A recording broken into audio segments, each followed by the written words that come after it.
Começa mais uma edição do JR 15 Minutos, o podcast da Record TV que aprofunda as notícias que mais mexem com a nossa vida. Uma pesquisa obtida com exclusividade pelo Jornal da Record revela que muita gente não se preocupa como deveria com a qualificação do médico. Mais de 60% dos processos de erro médico em cirurgias plásticas envolvem profissionais sem especialização na área. Segundo a Sociedade Internacional de Cirurgia Plástica Estética, o Brasil é o país em que as pessoas mais fazem procedimentos estéticos no rosto. Em Goiânia, uma mulher precisou passar por 13 cirurgias para reparar erros em procedimento estético no nariz. Ela denuncia que, após a alectomia, teve parte do nariz necrosado. O que é a alectomia e por que esse procedimento tem sido tão procurado? E quais os principais riscos? Como encontrar o profissional adequado para um determinado procedimento? O 15 Minutos de hoje recebe o cirurgião plástico do Hospital Moriá, Denis Calazans. Bem-vindo, doutor. Muito obrigado, Celso. À disposição de vocês para tentar ajudá-los. E quem participa dessa entrevista é o repórter da Record TV de Goiás, Paulo Henrique Santos. Ô Paulo, você conversou com a mulher que acabou perdendo parte do nariz. O que antes era um incômodo para ela se transformou num pesadelo. É isso aí, olá Celso, olá doutor Denis, pois é, obrigado mais uma vez pelo convite, sempre um prazer participar do podcast. Realmente, eu conversei com a Elielma, essa esteticista que fez esse procedimento, e assim,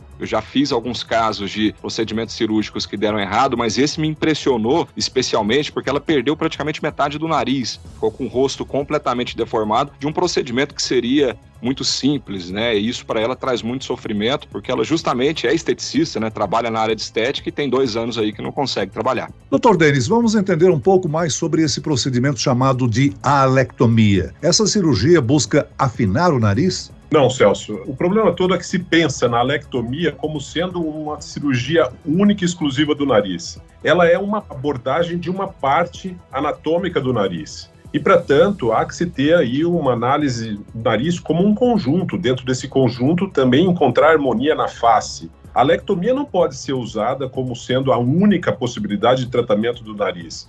Existe, sim, o objetivo de diminuir a base do nariz. A base do nariz seria essa parte onde estão as narinas. Narinas muito abertas, a alectomia poderia ser empregada para tentar diminuí-las. Agora, são comuns as complicações e intervenções no nariz? Este é um órgão mais sensível, não é mesmo? A rinoplastia é uma cirurgia bastante complexa e, no entanto, ultimamente o que nós temos observado é uma tentativa de simplificação dessas técnicas, tentando vender um tratamento estético sem a devida análise. De nada adianta se ter um nariz bonito, mas um nariz que não respira. O nariz ele tem, sim, a característica de ter uma harmonia no conjunto facial, mas fundamentalmente a função dele de respirar, de você ter um fluxo aéreo que te mantenha com uma respiração adequada. Agora, doutora, a alectomia é considerada uma técnica simples? E se for simples, quais erros aí que podem tornar esse procedimento perigoso? Paulo, eu não consideraria a alectomia uma técnica simples, assim como a rinoplastia também não é uma técnica simples. É uma técnica que deve ser executada por profissionais qualificados.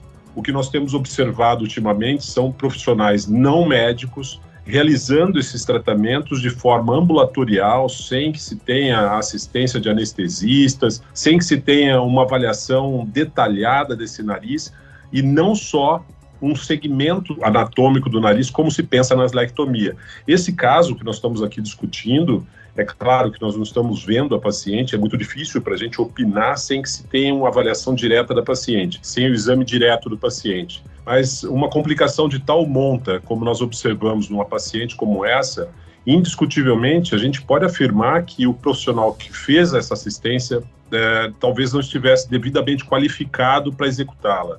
Então, certamente não soube tratar as complicações advindas disso aí, tanto que fez essa paciente passar por diversas outras cirurgias, né?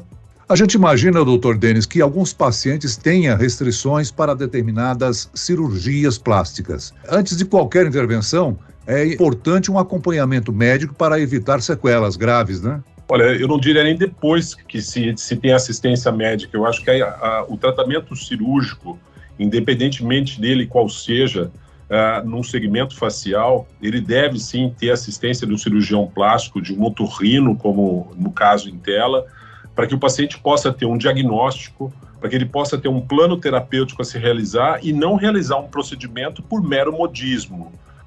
Isso é o que nós estamos observando hoje, nesses últimos tempos, sobretudo nesse mundo digital, em que as pessoas resolveram vender serviços e vender cirurgia plástica através de mídias sociais, e o paciente desavisado como mal informado muitas vezes, acaba caindo nessas verdadeiras armadilhas, que são tratamentos que são vendidos de maneira até ilusória. Eu torno a dizer, a alectomia, ela não é um procedimento simples, assim como a rinoplastia também não é um procedimento simples.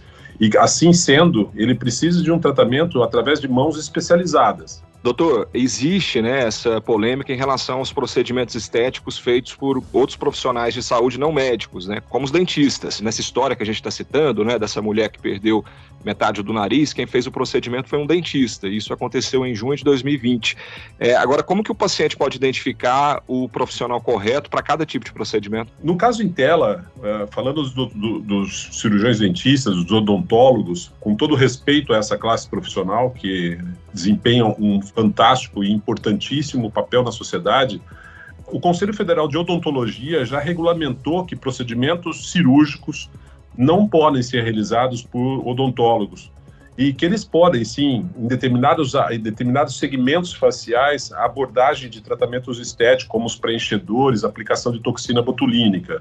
Porém, o que nós observamos é que tratamentos mais especializados, como uma rinoplastia, como a lipoaspiração de algum segmento da face, como se chama a papada, por exemplo, isso não pode ser feito dentro de um ambiente de um consultório, sobretudo por mãos inábeis. É preciso treinamento, só para que as pessoas saibam, Paulo, como você me perguntou, como as pessoas saberiam, procurar sempre um profissional qualificado, portador de título de especialista naquela área. Esses profissionais hoje, em casos como esse que nós estamos discutindo aqui, são os cirurgiões plásticos. O cirurgião plástico é aquele profissional que estudou 6 anos de faculdade de medicina, 2 anos de residência em cirurgia geral, mais 3 anos de residência em cirurgia plástica, são 11 anos estudando, e esses estudos todos qualificados e avaliados mediante provas de capacitação, até que esse profissional consiga ser um profissional, um portador de título de especialista na área. Eu acho que o paciente tem sim sempre que procurar um especialista. Agora, existe uma certa distorção, muitas vezes não se sabe o que é um título de especialista, é muito complexo, é um ato burocrático muitas vezes para o paciente. Mas o Conselho Federal de Medicina e os conselhos regionais de medicina, eles possuem um site público que mostram a qualificação daquele profissional. É muito simples para o paciente entrar no site do Conselho Regional de Medicina, digitar o nome do seu médico e ali vai estar elencado o que esse profissional está qualificado a realizar. Agora, doutor Denis, essa procura por cirurgias plásticas, né, especialmente no rosto, ultimamente a gente tem percebido um aumento muito grande. Você acha que está associada aí com uma maior exposição nas redes sociais? As pessoas estão tentando atingir ali um modelo perfeito, às vezes até inacessível? Esse tem sido um grande problema, eu acho que tornou-se quase que um problema de segurança pública, sabe? Que é um problema de saúde pública. O número de vítimas que nós temos observado, que tem sido, infelizmente, vitimados por tratamentos estéticos de maneira inadequada, e não se pode pensar num tratamento estético por mero modismo. Há que se pensar aí num diagnóstico. Não se pode realizar um determinado tratamento porque eu vi a minha amiga fazendo e eu quero fazer também. É preciso que esse profissional que vá realizar esse procedimento tenha o bom senso e a honestidade suficiente de mostrar ao paciente as possibilidades de benefício e, sobretudo, os riscos daquele tratamento. Agora, doutor Denis, o número de procedimentos estéticos em jovens cresceu em mais de 140% nos últimos anos. É indicado fazer mudanças no corpo nesse período da vida? Tudo tem um limite. É claro que a gente não pode rotular tudo como sendo uma tabela única, uma regra única. Por exemplo, existem crianças aos 7 anos de idade que têm as orelhas extremamente abertas e essas crianças vão para a escola e acabam sendo vítimas de bullying, desenvolvendo uma série de problemas psicossociais, de constrangimento e às vezes desenvolvimento até da personalidade retraída em função desse bullying. Então, esse é um jovem que realmente precisa de um tratamento estético. E não há que se separar dentro da cirurgia plástica esse caráter reparador e estético, porque a cirurgia plástica é um tratamento único e indivisível, ela é uma especialidade. Quem é que teria coragem de falar que essa criança está realizando um procedimento estético, quando na verdade ela está reparando uma malformação que nasceu com ela, que são as orelhas abertas. Agora, o que nós estamos vivendo é essa ditadura da beleza implantada através das mídias sociais. O selfie hoje pareceu ser o balizador de tudo aquilo que as pessoas veem de imagem distorcida. E talvez os jovens, como sendo os maiores usuários dessa vida digital, tenha feito a busca de tratamentos de maneira até abusiva. É importante que o profissional tenha, eu torno a dizer, que tenha a honestidade suficiente de poder alertar esse paciente que muitas vezes a distorção que ele enxerga em determinados ângulos de selfie, de fotografias, pode ser uma mera interpretação e equivocada, e não a necessidade de um tratamento estético. A gente pode dizer que as pessoas estão sofrendo da pandemia dos filtros digitais, né, doutor? Falou tudo, Celso. Você disse muito bem. Essa vida digital tem grandes benefícios. Aqui um exemplo claro, nós estamos distantes, realizando esse trabalho de informação, de cunho social, como esse podcast extremamente valoroso, mas também tem as periculosidades. Pessoas que compram imagens de tratamentos estéticos através de fotografias de antes e depois, e que a gente sabe muito bem que muitas dessas fotografias têm manipulação digital, programas de computadores que manipulam essas imagens vendendo ilusões. Agora, doutor, além dessas intervenções no rosto, o brasileiro é conhecido, né, por fazer muitas intervenções estéticas no corpo também. Quais que são esses procedimentos mais comuns? A lipoaspiração continua sendo um dos grandes carros-chefes dentro do arsenal da cirurgia plástica brasileira. Os implantes mamários, a cirurgia de prótese de mamas, não é? Muito embora se tenha, nesses últimos tempos, falado muito a respeito de prótese de silicone de maneira distorcida, e alguns casos até a mídia colocando como sendo a necessidade de explante, que seria a retirada dos implantes mamários, como sendo a solução de todos os problemas que muitas vezes alguns pacientes associam aos implantes, mas que cientificamente não se tem ainda uma comprovação científica para tanto. Mas os implantes mamários e a lipoaspiração ainda continuam sendo os dois procedimentos mais realizados no Brasil. Agora, doutor, é verdade ou mito que a melhor época para fazer uma cirurgia plástica é justamente agora no inverno? Paulo, esse é um grande mito. A melhor época para se realizar uma cirurgia plástica é quando o paciente está preparado psicologicamente para passar por uma cirurgia como aquela, independentemente de qual seja. É claro que o inverno brasileiro favorece uma série de coisas, porque o nosso inverno coincide com férias escolares, mães que muitas vezes têm a facilidade de ter os filhos em casa e não ter tanta preocupação em levá-los à escola, coisas do tipo.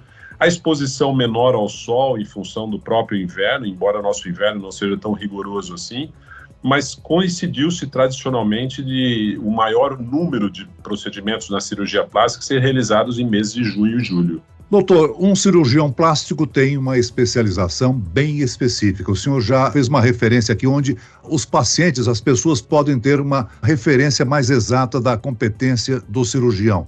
Qual é a orientação que o senhor estabelece para os nossos ouvintes?